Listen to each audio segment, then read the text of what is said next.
The crucial part of the impact conditions as you hit the golf ball is going to be the loft on the club face.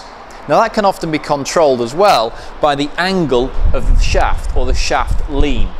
So when you take your address position, I'd often encourage you to give yourself a little bit of shaft lean with your mid to short iron. So almost feel like the shaft points at your and have the handle very slightly in front of the golf ball, just a 1 or 2 degree shaft lean. If we can maintain that position down to impact and striking down on the golf ball as you hit it, you get a cleaner and crisper contact and a nice penetrating trajectory.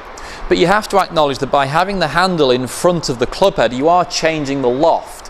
Effectively, every degree I move the club forwards here is taking a loft off the club face and a loft off the dynamic launch of the ball.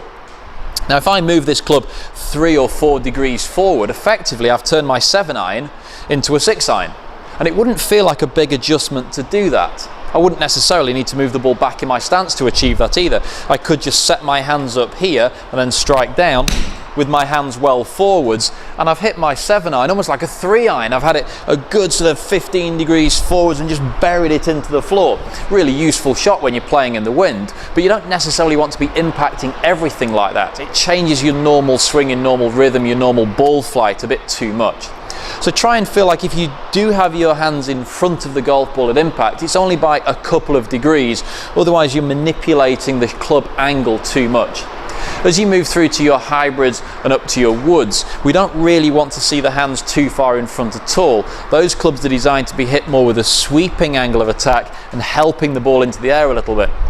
For example, when you take your driver, your ball position would come well to the front. Now when the handle of the golf club points at my hip, it's level, maybe even slightly behind the golf ball at impact. If it's on a tee peg, I can hit that nicely up into the air.